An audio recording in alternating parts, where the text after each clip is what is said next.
He shoots the fuck out of somebody. Okay, so there's I've decided what I'm going to do is put these in separate videos in case there's certain subject matters people don't give a shit about. They can only watch the videos they care about, right? So that makes the most sense about how to organize all this. So the next thing I want to talk about is something that bothered me in the entire series. I've mentioned it several times during the course of the series. But TV Tropes covered it in a much more concise way than I have. So I'm just going to read this TV Tropes. This is under Head Scratchers. Sopranos TV Tropes. If you've never checked out TV Tropes, their entries on Sopranos is larger than any I've seen for any TV show ever. Like, they've got a lot to fucking say about The Sopranos. So you might want to check it out. But here's what they say under Head Scratchers. Why aren't the police investigating all these shootings and murders? Tony and his crew are endlessly worried about the FBI, but shouldn't they also be worried about the state and local cops investigating and arresting them for various crimes? Sure, the mafia has influence and leverage over some of the civil servants who can control the local police. Ergo Zellman, whoever the fuck that is. And some cops are on the mafia's payroll, like Bobby's contact and Vin Mekazian, whoever the fuck that is. But that doesn't cover everyone. So, this has been bothering me a lot. Now, there's a lot of answers to this, by the way. But one of the things they talk about how is like when they found the fucking gun, they had Tony's prints on it or whatever. The feds came in and shut it down. But the thing that really bothered me more than just like, Chrissy being arrested for murder or something is just the fact there was never even an investigation. There was never even an inquiry. And also just, even if the feds did squash it, like they mentioned at one time, you need to show that happening, right? Because it's just not fucking realistic. Okay, now, by the way, I'm going to have an answer to this. I'm not just bitching to bitch, right? I have an answer to this. But let me present the question first, okay? Because this bothered me throughout I didn't realize the answer till the end of the series. But it bothered me throughout the series. They list a lot of... Here, let me read a little bit more of what they say here. Hell, the shooting of the waiter is the most surprising. Some guy goes out to confront two known gangsters, gets shot, and there's no fallout for Chris and Paulie whatsoever. In real life, that case would have been almost certainly caught up with the crew. The local police would have quickly tracked both of them down and arrested them both. You can't just pop somebody in a popular restaurant parking lot in Atlantic City like it's 1920s Boardwalk Empire. Not to mention the whole table of mobsters, including the boss of New Jersey, several of his capos, and the underboss of the Lupertazis, goddamn these names, spend the rest of the evening gambling at the same building, after having eaten a meal served by the waiter who was found dead.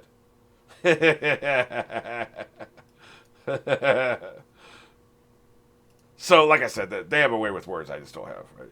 But, yeah, I didn't even think about the waiter, but that's a really good fucking point. You've got that fucking waiter. They just fucking bust a cap and kill his ass, right?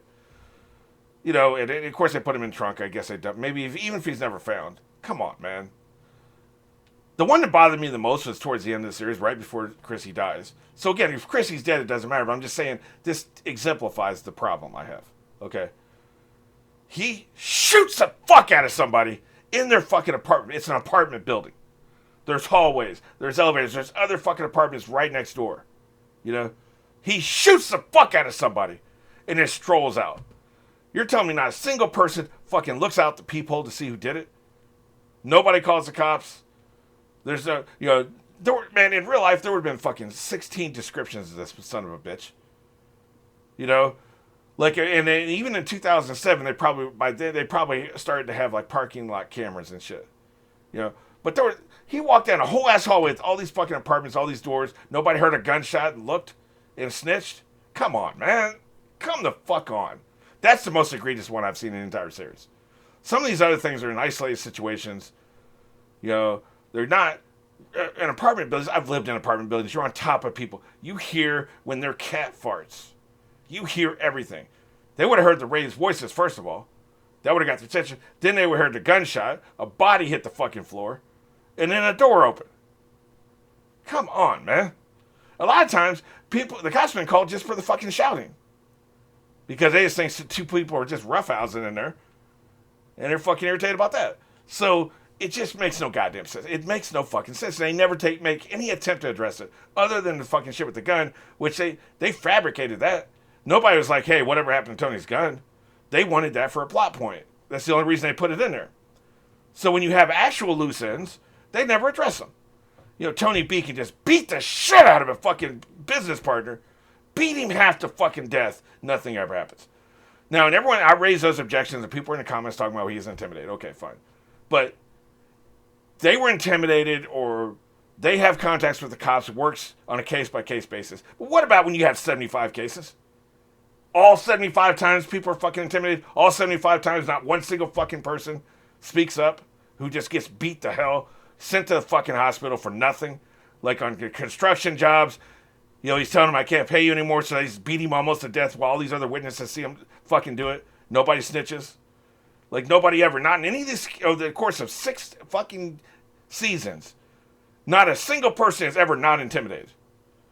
I don't know, man. You got these fucking lawn care people getting beat to fucking down, And in some of these cases, they address the fact where the people get paid, so they're not going to talk and everything, One case, there was a witness against Tony, and then the witness found out who Tony was, and, recanted.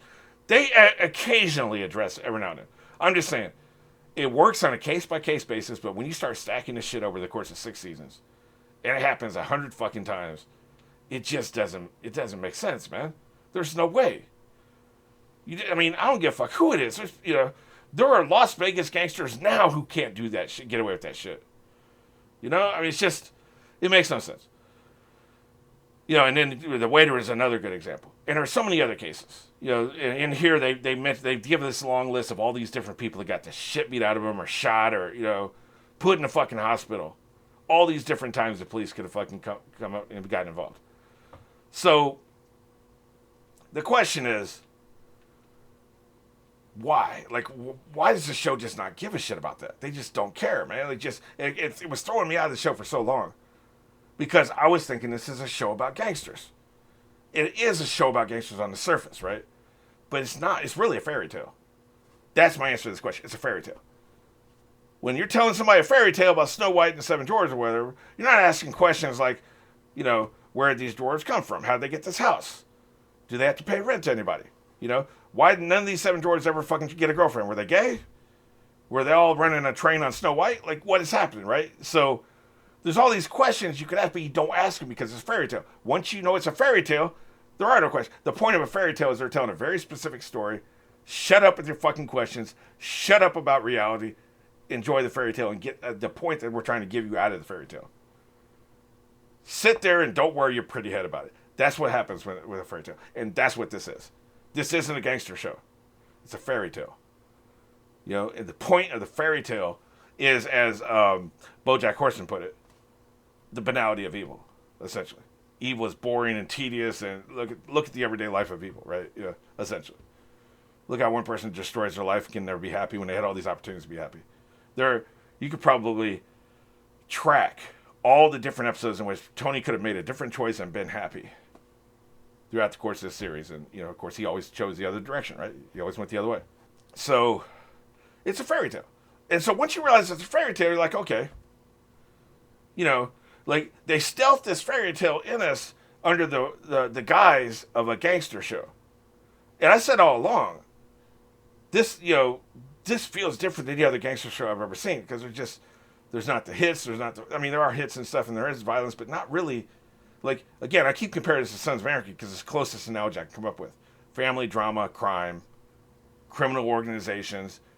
They're fighting other criminals, but then they're also fighting the cops. There are a lot of similarities, even though this came after, right? Like, obviously they started where the Sopranos was, and then they went their own way, right? But Sons of Anarchy is not a fairy tale. Sons of Anarchy is grounded in reality. There's 2 kinds of reality. We'll get to that later. But they're grounded in the kind of reality that most TV is grounded in.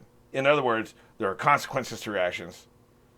And if you do something, there's a good chance it's going to bite you in the ass immediately from, either the other criminals or the fucking the law, right? So that's a criminal show. It's not a fairy tale. Sopranos is not a criminal show, because if it was a criminal show, they would be getting consequences. They were investigated for 6 fucking seasons. The FBI never even fucking pulled Tony in for questioning. Like, maybe once, and that was to play him to tape in season 1, back when maybe they thought they still were a criminal show, by the way. If you compare season 1 to the rest of it, I think it was after season 1 they figured out they were a fairy tale. Like, oh, wait a minute. Okay, so fuck that. So he never gets pulled again. He never gets pulled in again. Not a single time. Yeah, so the whole FBI thing was just a big waste of fucking time if you think this is a criminal show. Now you can say, like, after the show's over, the FBI gets him. And that's what Mike Lombardi said. He thinks he turned to spend a certain amount of time in prison because the FBI got him. But we don't see any evidence. We don't know if they're ever going to fucking get him. Even though that one guy said, "Whoa, we're going to win this thing." Okay. You were sitting there holding your dick for 6 fucking seasons. Never did a guy. I mean, so, like I said, it's not a criminal show. It's a fairy tale. And so that let me just let all that go away. Okay, fine, cool. I ain't worried about it. Because it's a fairy tale. It's not a criminal show. Once that snapped in my head, it's like, okay, well, this is going to make this show really, real rewatchable at this point. Because now I don't have to worry about all that shit. All these real world concerns that you would have in real life. Like, I don't care how good of a fucking mobster you are and how many connections you have, you ain't getting away with all this shit, right? Going back to Sons of Anarchy for a minute. How many fucking murders did just the members of the Sons of Anarchy commit during the course of their 7 seasons? Hundreds? Literally, I'm not even joking. If you've never seen the show, this may sound ridiculous to you. Hundreds of murders. They killed hundreds of people. And they had like, they were like, this is a rough estimate. There was around 12 members of the gang, okay, when the series first started. A bunch of them died. It's actually weird to watch the first episode. You're like, okay, he died. There'll be a whole group of like 8 people, like all of them died. It's weird over the course of 7 seasons. Like, but yeah, there was like 12 members of the core nucleus. Those guys collectively, hundreds, they were responsible for hundreds of deaths. The real Hells Angels. Do you know how many of those Hells Angels, and there are hundreds of members of the Hells Angels, by the way. We're not talking about 12, we're talking about hundreds. How many of those members of the Hells Angels from the 70s and 80s and the 90s, that 30-year period, how many members of the Hells Angels have gone to prison for murder? How many? I want you to put a number in your head. Now, you could say, okay, every guy who goes away for murder, there's probably 2 who got away with murder. Okay, that's fine. But I want to know how many actually went to prison for murder. 4. I looked it up. Because I started to wonder, like, damn, there's so many deaths. I was halfway through Sons of Anarchy. I was like, God damn, how close is this to real life? Well, I mean, come on. Give me a break, man. It's a TV show. It's not real life, right? But that's the other kind of reality we're talking about here. 4 Hells Angels in real life have ever gone to prison during that 30-year period. So maybe 12 in total actually committed murder. If we're going to say, like, for everyone who goes to prison, 2 get away with it. That sounds reasonable, right? And each one of them, by the way, I think was just 1 or 2 murders each, right? So those 4 were maybe responsible for 8 deaths. You talk about the people that get away, maybe that's another fucking, 8 to 12, 16 deaths. Under 30 total, right? Because they don't resort to, they're more like the Sopranos in real life. That's why I said I like the realism of the Sopranos in that very rarely in real life do these criminal organizations resort to that kind of violence. Because you're going to get fucking caught, man. Especially impromptu violence like what Chrissy did and what Chris and Paulie did in the parking lot with the waiter, where the unpremeditated, the crimes of passion, the murdering people in the spur of the moment. You ain't getting away with that shit. All the other people in the apartment building are going to hear it. Because if you think about it, shouldn't Chrissy have a silencer?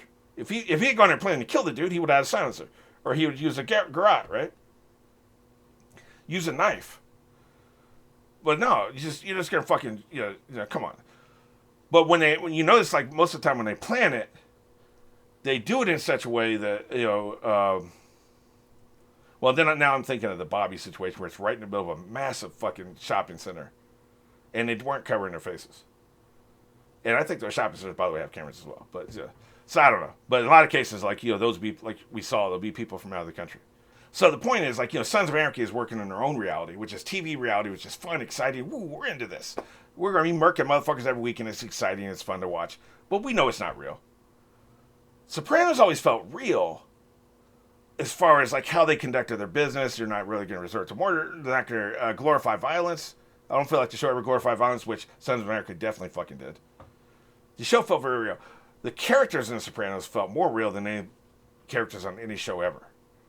So, those are the 2 kinds of realities. Sopranos is a fairy tale with characters and themes and messages and commentary on life and pop culture and society that are all real. None of that's crap bullshit. Where Sons of Anarchy is TV real. They're getting marked, but at least like when they shoot somebody, they gun somebody down in a fucking church, they go to prison. So that part feels real. So it's not a fairy tale. So you see what I'm saying? But again, the themes and the messages and the commentary in Sons of Anarchy never really stuck with me. They tried to make points, they tried to make commentary, but since it was so cartoonish, it didn't really stick with me. That's why I think, Sopranos, if they wanted to convey messages to people and get people thinking about shit, they went the right way about it. Because nobody's thinking about anything that Sons of Anarchy had to say, because it's a cartoon. So yeah, that's why I think it's a fairy tale. And that's why this shit, the nitpicking shit, just doesn't bother me anymore. It did, but it doesn't anymore.